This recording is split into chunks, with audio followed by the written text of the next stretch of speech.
Hello, welcome to the sideboard here at the Star City Games Modern Open in Columbus, part of the SCG Tour, brought to you by Carnox Chairs and Ultimate Guard, as well as Hogaak, the Arisen Necropolis. I'm Nick Miller alongside Dylan Donegan. How you doing? Good, Nick. How about you? We have been chronicling Hogaak for the last few events, dating back to the first event where the Team Open happened, and it was in the original form. In Pittsburgh. Last weekend with the hybrid dredge Hogaak deck, to this week, the Hogaak build that you said Canister basically based the deck off of and is now kind of crushing the Pro Tour and this event? Yeah, so Canister won the Modern Challenge last week with basically the old Hogaak deck, but without the band card slot, bridge and altar being the one that you kind of needed the bridge to function. So I would say he's been kind of the pioneer of the strategy, and obviously if you were watching the MC in Spain, then you know that this deck was everywhere, and I believe Frank Carson tweeted about it having the highest win percent among all the decks in terms of like the largest sample size, and it had a 55% win rate at the tournament. Huge percentage of the field, a huge conversion rate at the field, high win rate. Same thing here. There wasn't quite as much on day one when you looked at the field, but day two it's the number one deck at 13 copies of 68 players. Most represented deck at the top tables over the last 2 or 3 rounds as well, which is relevant. We're in round 12 or 13 here. You're 10-2 with the deck. You've played 4 mirrors, 3 in a row. The deck is everywhere. It is clear, I think, at this point, something else needs removed from the deck. I mean, this Magic card, shout out, or not to diss the fine folks at WotC, but this one was probably a little too messed up. Convoke and Delve, scary things to put on a card, and when you just make it an 8/8 trample, it's bound to be pretty busted, right? So. Right, a lot of people thought, the banning of Bridge from Below and the removing of Altar Dementia from the deck would make it a little more fair.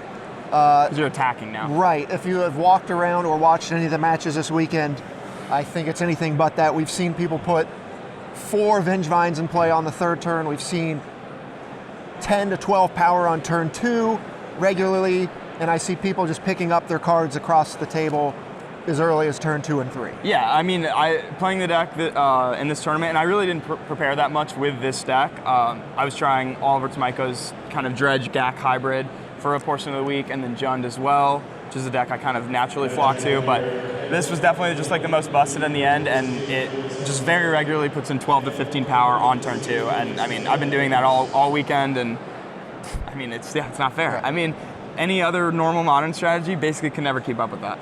Right. So there is the one thing, at the Mythic Championship, a lot of people, or more people with the open deck list, were opting for ley lines in the main deck. There's a little bit of that here as well. The last round you played the mirror, opponent had 3 ley lines main deck, and you got game 1. Yep. I mean, I figured that was a possibility. I think if you really thought about what your tournament at the Star City, you would probably come to the conclusion that you shouldn't main deck the ley lines.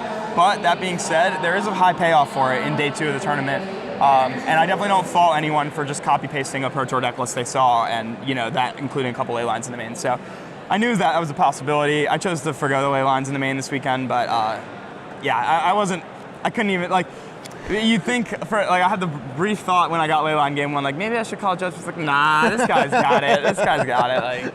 I already know it's in his main deck. That said, while you got hit by ley line this round, I did see you a few rounds ago, game 2, 2 ley lines from your opponent. You won a couple minutes after that, and it wasn't even relevant. Yeah, that was the last round of day 1. Round 9 I played against Jund, got double ley line game 2, and all he did after that was cast a Grafdigger's Cage and a Bloodbraid that hit a discard spell, and I cast 4 2/1s. And 4 2/1s is good enough to win some games of Magic sometimes. So. Right. Tell us about how the deck performs through the hate, because I've seen so many people do this, and I think the tax on the players mulliganing for these ley lines and then them not having the ley lines in their hand, so they're down 2 to 3 cards, really just makes this mopey beatdown plan a real thing. Yeah, no, you can. This is one of the main appeals. I like the straight Hogaak deck over the dredge Gak hybrid. My teammate John Rosen played that as well, and one of the reasons is, you can just reasonably fight through hate by just playing beaters. Even though, it's not super powerful or anything, it still does win games. And also, you mentioned that people mulligan really aggressively to ley lines. the games where they do that and you have the Nature's Claim or the Force of Vigor, whatever it is, it's really backbreaking when they go down to 5 or 4 and they're basically just hoping a ley line's good enough and you just kill it. Let's go. And then moving on, yeah. It's like nothing happened and they're down so many cards that they can't fight back. Yeah. So, you know, we've talked about the cards specifically for the last couple of weeks in this deck. Is there anything moving or changing with the deck, or is the play patterns changing? Anything significant to talk about with how the deck operates these days? Like, are people playing against it differently? How are you playing against people who know what's going on? Sure. I don't think the play patterns have really changed significantly. I mean, the deck pretty heavily revolved around Altar last format, so that obviously played a big role. You would often snap keep like a 5-lander with an Altar and a Citrus Supplier. But I mean, this is the new big card for the deck, is Satyr Wayfinder that people have figured out, and just reliably finding your Hogaaks, having another creature to convoke out. It's a really good addition, and also the Golgari Thugs, which I don't know if everyone played. I know some people at the Pro Tour decided to go main deck ley lines, some more removal spells like Assassin's Trophy to deal with main deck ley lines. Right. But I just wanted to have the most streamlined deck possible. 3 Golgari Thugs, 3 Lightning Axe is my only removal, which is also an enabler, and just kind of go pedal to the metal game 1 and hope to, you know, either dodge or be able to beat the Graveyard Hate Post sideboard. And sideboard here, these all look pretty similar to most lists. A bunch of ley lines, ways to fight ley line. You're opting for Assassin's Trophy, Force of Vigor, as well as 1 Nature's Claim. Yep.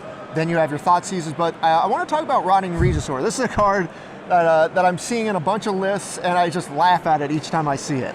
Yeah, so I decided to basically copy Canister's deck after not testing much, and I added 2 of these because from my experience playing the deck last format, I was really not a fan of playing like a full play set of Thoughtseize in your sideboard. In fact, even last format forgoed any sideboard Thoughtseizes. I just think 4 is overkill. Basically, the only matchups I could see wanting them a full set would be Neoform and maybe blue-white control. Mm-hmm. So I kind of wanted just a threat that helps me, just a 1 card, you know, a 1 magic card that helps fight a Leyline of the Void. And Rotting Regisaur made sense in my mind for that. I know Martin Muller also made the top 8 with it, which was some inspiration to adding the card. My recent teammate, Corey Baumeister, played Lot Left Trolls and Crypt Breakers in between his main and side to help fight. So all those are options. To be honest, I have not been impressed with this card. I basically have concluded I have a 13-card sideboard. All right. I'm sure, it would have been good in my match versus Burn if I cast it. But right, other than that, where is it coming in? Other than just, is it coming in each time you expect Leyline, or I do bring it in the mirror because it's just often the mirror just comes down to who has the Leyline, and it's just kind of 1 card that wins the game. But other than that, in Burn, I honestly don't think I'll be boarding in anymore. I thought about bringing in versus Jund and blue-white on the play, but it just doesn't. 3 mana's a lot, and they have a lot of ways to answer it too. So disappointing for the just want to play big dinosaur person in me, but I played Jund Dinosaurs in the Standard Classic last week, and I kind of wanted to, replicate a little of that. But no, I don't think it's very good. Okay. Well, in conclusion, there's still a couple of rounds of this tournament still to go. Obviously, you're in pretty good shape to make a top 8. Hopefully we see you there. I'm sure there'll be some amount of this deck in the top 8. I would be surprised if not. Yep. Are we at the point where we need emergency banning, or are we going to just sit here and play the Leyline game for a couple more weeks or months? I have to ask, do you know when the next banning is? I believe it's in like 4 weeks. I believe WotC's going to stick it out for that. I don't think they're going to emergency ban it. I mean, I'm not sure the schedule. I think there's GP Indy, which is Team Modern, before the banning maybe.